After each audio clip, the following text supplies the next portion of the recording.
Assalamualaikum warahmatullahi wabarakatuh. Perkenalkan, nama saya Yunisa, NPM 23412017.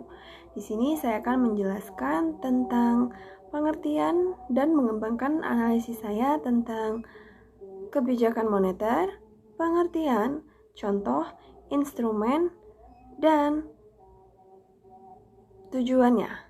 Oke, yang pertama adalah kebijakan moneter adalah langkah-langkah yang diambil oleh bank sentral suatu negara untuk mengatur pasukan uang yang beredar, mencapai stabilitas harga, mempromosikan pertumbuhan ekonomi yang sehat, dan menjaga stabilitas sistem keuangan.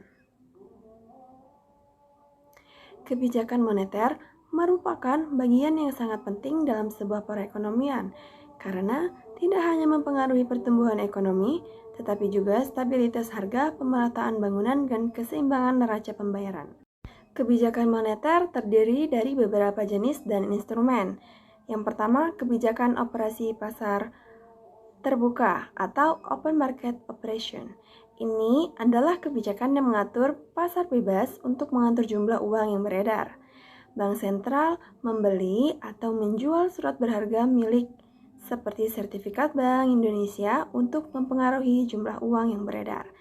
Yang kedua, kebijakan diskonto atau discount policy. Ini adalah kebijakan yang menggunakan tingkat diskon yang ditetapkan oleh Bank Sentral untuk memperkuat daya beli masyarakat dan mengurangi pertumbuhan ekonomi dalam jangka pendek.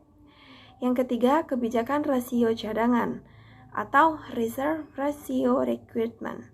Ini adalah kebijakan yang mengatur persentase dana yang wajib dijaga dalam cadangan rupiah oleh bank-bank umum. Yang ketiga, kebijakan kredit langsung. Ini adalah kebijakan yang mengandung penyediaan dana langsung kepada berbagai sektor atau proyek yang memerlukan dana secara mendesak. Yang keempat, kebijakan penerbitan surat utang negara. Ini adalah kebijakan yang mengandung pembuatan surat utang negara untuk mengumpulkan dana dari masyarakat dan mengurangi jumlah uang yang beredar.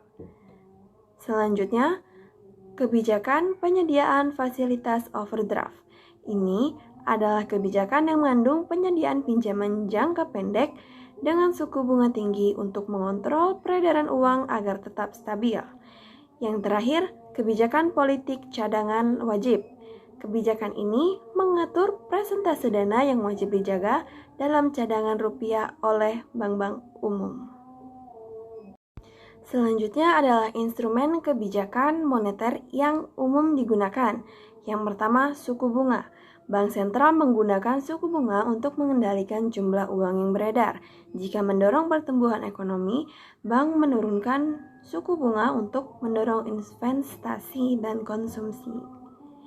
Yang kedua, biji moneter. Bank sentral menggunakan biji moneter sebagai alat mengendalikan uang yang beredar, sehingga jumlah yang beredar semakin bertambah. Yang ketiga, kebijakan diskonto. Bank sentral menyediakan diskon kepada bank umum yang ingin membayar uang. Jika pertumbuhan ekonomi bank menurun, bank akan meningkatkan diskon sehingga bank umum akan lebih senang untuk menyimpan uang. Dan yang terakhir adalah kebijakan cadangan wajib yang mengatur persentase dana wajib yang digunakan oleh bank umum.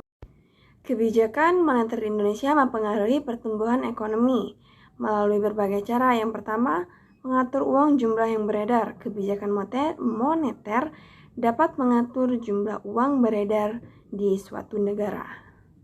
Selanjutnya, menjaga stabilitas nilai rupiah yang bertujuan terhadap pertumbuhan ekonomi. Yang ketiga, menjaga stabilitas sistem pembayaran. Kebijakan moneter dapat mengatur sistem pembayaran di negara yang berpengaruh terhadap pertumbuhan ekonomi. Selanjutnya, mengendalikan inflasi. Kebijakan moneter dapat mengendalikan inflasi yang berpengaruh terhadap pertumbuhan ekonomi. Yang kelima, mengendalikan suku bunga bank. Yang keenam, mengendalikan kredit perbankan. Kebijakan moneter dapat mengendalikan yang berpengaruh terhadap pertumbuhan ekonomi. Yang ketujuh, mengendalikan kurs. Dan yang terakhir adalah mengendalikan jumlah uang primer. Dalam menjaga stabilitas ekonomi, Bank Indonesia bekerjasama dengan pemerintah Indonesia untuk mengatur kebijakan fiskal dan moneter yang mempengaruhi pertumbuhan ekonomi. Kebijakan moneter di Indonesia mempunyai tujuan utama, yaitu mencapai stabilitas harga dan pertumbuhan ekonomi yang sehat. Segitu saja yang dapat saya sampaikan. Saya akhiri. Wassalamualaikum warahmatullahi wabarakatuh.